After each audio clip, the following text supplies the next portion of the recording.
River មានរឿងអ្វីលិខិតប្រឡងរបស់ខ្ញុំបាត់ហើយស្អែកជាថ្ងៃប្រឡងបើគ្មានលិខិតនេះអាញាកណ្ដាលមិនឲ្យខ្ញុំចូលប្រឡងទេបង Chloe តើខ្ញុំគួរធ្វើដូចម្ដេចប៉ុន្មានថ្ងៃនេះមានអ្នកណាមកផ្ទះយើងទេថ្ងៃនេះពេលខ្ញុំត្រឡប់មកវិញខ្ញុំឃើញពីចម្ងាយដូចជាពួកអាធរបានចូលមកក្នុងផ្ទះយើងអេហាត្រកូល Miller លើកនេះពួកឯងស្វែងរកសេចក្តីស្លាប់ដោយខ្លួនឯងហើយខ្ញុំមិនលើកលែងឲ្យពួកឯងទៀតឡើយអ្នកណាមកប្តឹងនៅសាលាក្តីហ៊ានវីស្គូប្តឹងខ្ញុំឈ្មោះ Chloe ខ្ញុំប្តឹងត្រកូល Miller ពីបទលួចលិខិតចូលប្រឡងថ្នាក់ស្រុកសូមលោកចៅហ្វាយដោយយុទ្ធធម៌ផងការប្រឡងរាជការជារឿងសំខាន់បំផុតមិនអាចឲ្យចោរតូចតាចមកបំផ្លាញបានឡើយនាំត្រកូល Miller ចូលមកមិនមែនថាធានាថាគ្មានបញ្ហាទេមិនក៏ខ្លាចជារឿងដល់សាលាក្តីខ្លាចអី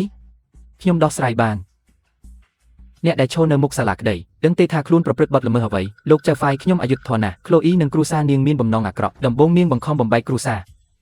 ឥឡូវថែមទាំងបង្កប់ប្អូនប្រុសឲ្យខ្លាញ់បន្លំឯកសារទៀតនោះជាទោសប្រហារជីវិតត្រូវហើយពួកអាធរកំពុងនិយាយកុហក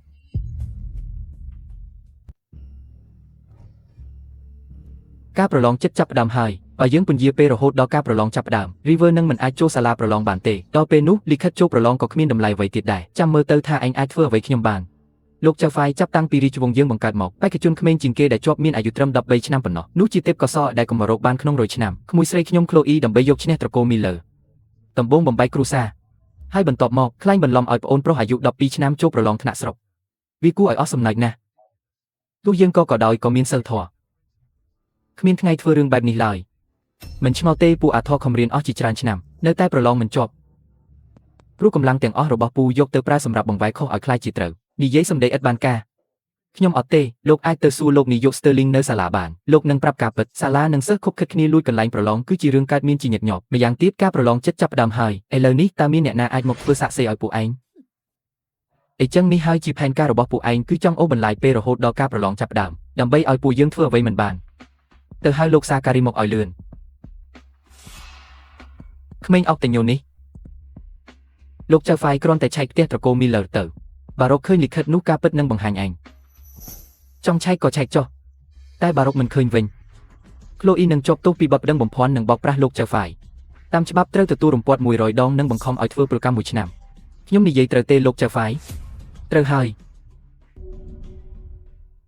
អ្នកណាថា Chloe ប្តឹងខ្លាំងជាលោកទៀតហើយលោកអាញាកណ្ដាលការប្រឡងមកដល់ហើយលោកចៅហ្វាយគាត់ជាសហាយរបស់ Chloe ពួកគេខុបខិតគ្នា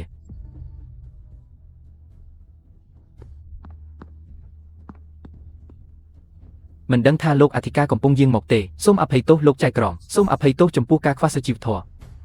បេក្ខជនឈ្មោះអ្វីប្អូនប្រុសខ្ញុំឈ្មោះ River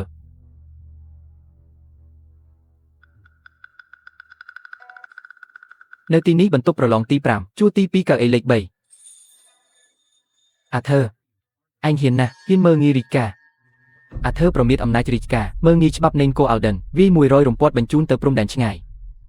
ធ្វើប្រកម្មធ្ងន់5ឆ្នាំអនុវត្តភ្លាមលោកចៃក្រមសូមមេត្តាពិនិត្យមើលឡើងវិញកូនប្រុសខ្ញុំបានឲ្យគេទៅប្រាប់មន្ត្រីត្រួតពិនិត្យប្រឡងរួចហើយ River អាចចូលប្រឡងបានភ្លាមសូមអបអរជាមុនសូមជូនពរឲ្យ River ប្រឡងជាប់អរគុណលោកវាងកុំអីទេនេះជាកាតព្វកិច្ចរបស់ខ្ញុំ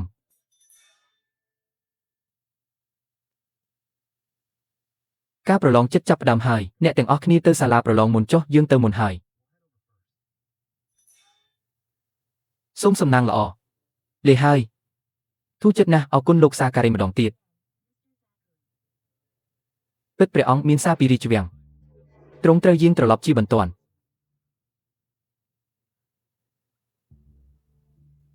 ហេតុអ្វីស្ងប់គិតអ្វីដូច្នេះ Chloe ខ្ញុំត្រូវត្រឡប់ទៅរាជធានីហើយយ៉ាងណាលោកក៏ជាអ្នករាជធានីដល់ពេលក៏ត្រូវត្រឡប់វិញដែរ Chloe រៀបការជាមួយខ្ញុំទៅរាជធានីជាមួយខ្ញុំបានទេ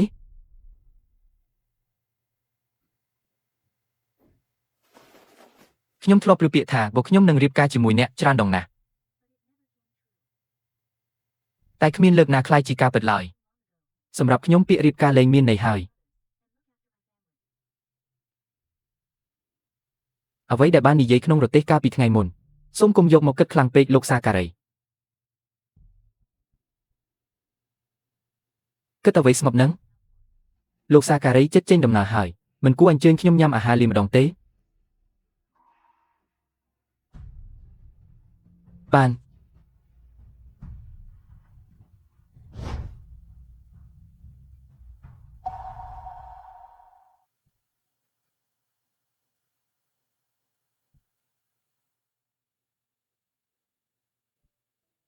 លោកសាការីលោកចិត្តទៅហើយខ្ញុំគ្មានអ្វីមានតម្លៃជូនលោកទេមាសប្រាក់និងគ្រឿងអលង្ការលោកមិនខ្វះទេតែរបស់តូចទាំងពីរនេះសូមទទួលទុកចុះនេះជាអ្វីនេះជាម៉ាស៊ីនគិតលេខ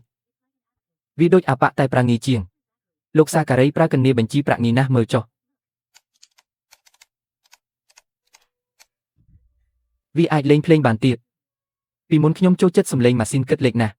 វាសំឡេងនេះមានន័យថាថ្ងៃនេះរកលុយបានទៀតហើយ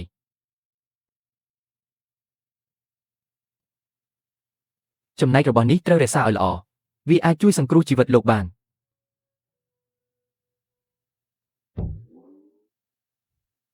កុំដកស្នៀតនេះលុះត្រាតែគ្រាអាសន្ន